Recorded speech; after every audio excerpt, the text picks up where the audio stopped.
A little bit dramatic, but if you can relate to the frustrations of trying to get your handstand, keep watching because this class is all about handstands for beginners.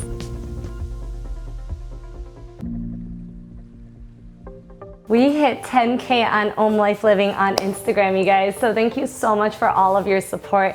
And in celebration, I asked you what you wanted to learn, and resoundingly, you all came back saying handstands. So here we are. This is a short class on 5 exercises you can do as a beginner in your journey to handstands. I have with me a couple of props, but if you don't have props, you can still try without props. I have 2 slider discs, but you know, socks work just as well on your feet, or you can use towels under your feet. And I have 3 blocks, 2 cork ones, preferably for the wrist, and 1 foam one. If you don't have any blocks, don't worry about it. If you need a substitute for a foam block, you can try hugging a pillow as well. So grab all your things, head towards your wall, and we'll get started. The first exercise is going to teach the spinning, the rotation of the inner creases of the elbows forward. And this is a really stable thing to have in your handstand because if the elbows are bending wide, then you have a lot of give and slack in the elbows. We really want to hug in and straighten those arms so that we have stability in our handstand. We can do this with a block in between our elbows. Squeezing the block, grip into your hands.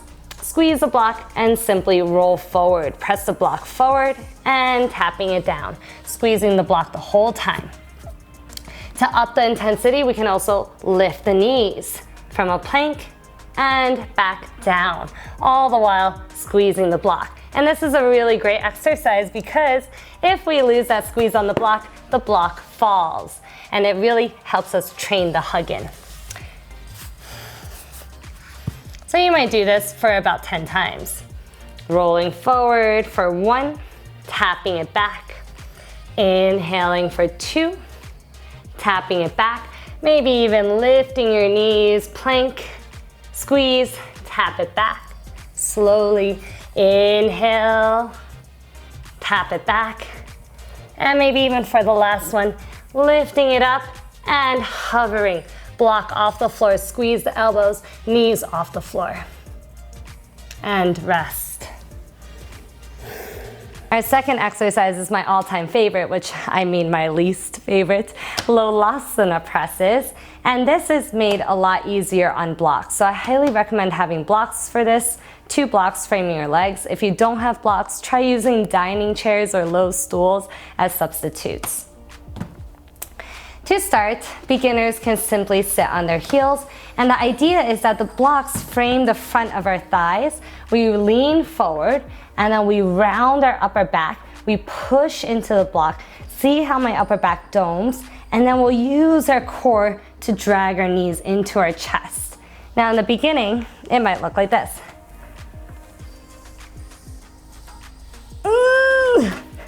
And that's totally okay because you're building strength, you're learning something new. As you get stronger, the blocks can go lower, they can go really low, and then you might not even need the blocks to lift it up.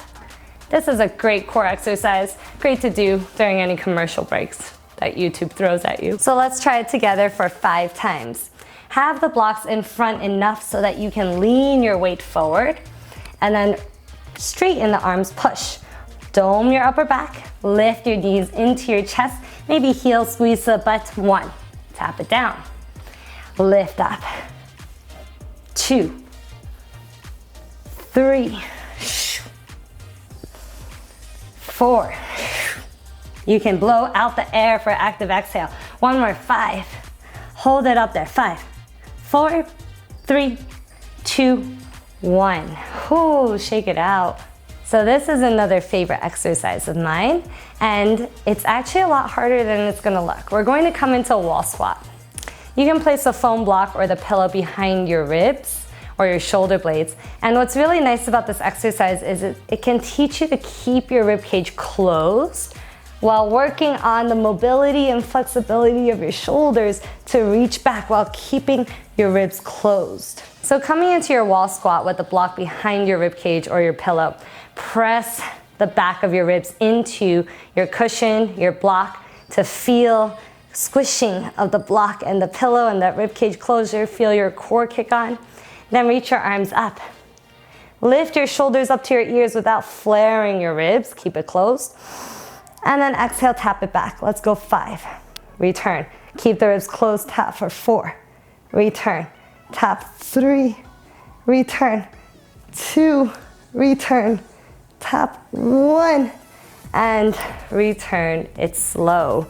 This can be really helpful to film yourself so you can see how close you tap the wall to. When you're first learning your handstands, you have to learn how to jump your hips high to stack them over your shoulders. They can be a little scary.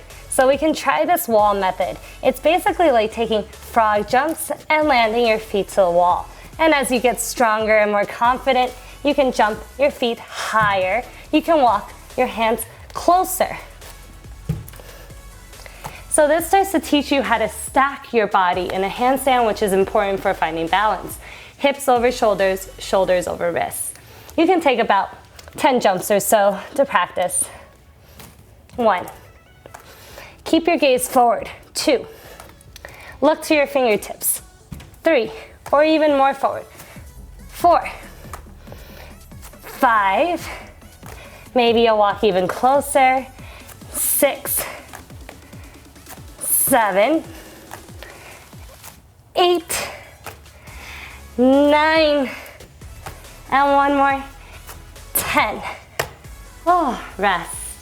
Final exercise is for your stag leg or single leg handstand jump. This is one of the first shapes I learned, and a huge tip that I wish somebody told me early on was to look forward. Now this is a cue where a lot of teachers might disagree with me, but here's my reasoning. I'm not teaching you straight line handstand because that's one of the hardest shapes to learn. I'm teaching you a shape because it's easier to learn your balance in a shape before you learn straight line. So we're learning to crawl before we run. But the thing about straight line and shapes, they have different cues.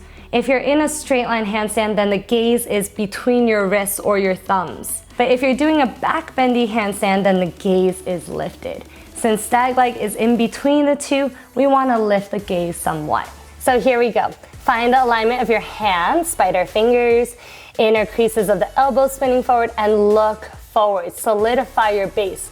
Keep your gaze pinpointed in front of your fingertips. Then from there, lift one leg, bend your other leg, jump up, flex your feet. Use them as brakes from falling forward. Kick the heel up, and you might find your handstand. And come down. So that was lightning bolt. Let's take stag handstand. Come further away from the wall this time. Inner creases forward, gaze is forward. Other leg will jump.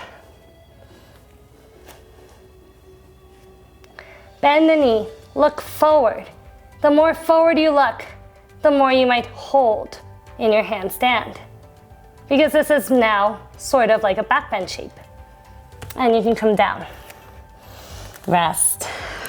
And that is everything, guys. It just takes time, it takes practice, and it takes patience. If you're less flexible in your back, stick with the lightning bolt, the thunderbolt shape, and your tuck shape.